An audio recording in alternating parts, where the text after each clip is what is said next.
没有房贷的人真的是太可怕了啊！最近网上就流传着一句调侃房地产的话，就是没有房贷的下属真的是太可怕了。我骂他呢，他居然敢顶嘴。虽然知道无房无贷的人不好惹，但是这两天在网上看到这么一个案例，还是被他们的杀伤力给震惊到了。有位95后女生就在深圳买了一套房子，把这份喜悦分享到网上，结果评论区呢几乎全部都是冷嘲热讽啊！听听网友们都是怎么说的：你这个房奴真的是给95后丢脸，欠了一屁股债，有什么好得意好炫耀的？背负那么多房贷算啥争气？95后呢不需要这种争气，等你的房子呢将来法拍了，希望呢你还能够笑得出来。这位95后业主啊，看完评论之后也是非常的纳闷，于是呢发出了一个灵魂拷问：95后买房到底怎么了？现在的风气为什么会变成这样？我大概看了一下这位业主的一个情况啊，他的搞钱意识呢还是比较强的。毕业5年之后呢，就在深圳买了房，总价是300多万，首付资金呢没有靠家里，可以说已经赶超绝大部分一个同龄人。即便是放在近些年众多深圳首套房的一个案例中，也是百里挑一的啊。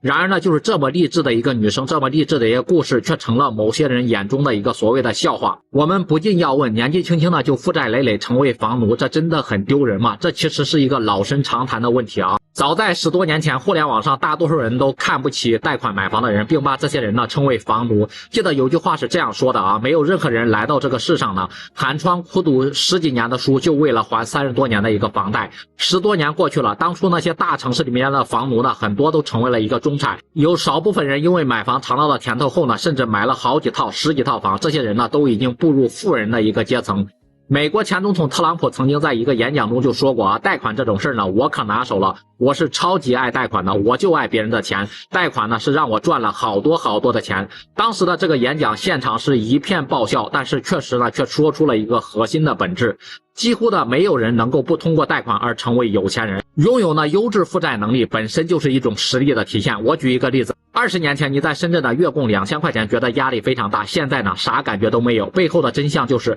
这些年的通货膨胀和工资的涨幅会缓解大部分人的一个房贷压力。所以说呢，贷款在大城市里面买房可能就是普通人这辈子能够得着的最大的一笔投资，这是一个非常明智且长远的一个投资思维啊。短期来看，没有房贷的人确实活得自由自在，看起来很酷很爽啊。但是呢，很酷很爽的事情一般都比较具有迷惑性啊，既想富贵又不愿意奋斗，既想财富自由又不愿意努力。现实中哪有这么多童话故事呢？即使有，那也是别人父辈积累下来的，别人3代人的一个积累，凭什么输给不想努力的一个键盘侠呢？所以说呢，视频的背后还是劝大家千万不要成为那种恨人有笑人无的键盘侠，这种人呢将永远生活在社会的一个最底层，永世呢不得翻身。大家觉得呢？是你会贷款买房吗？欢迎在评论区里面留言。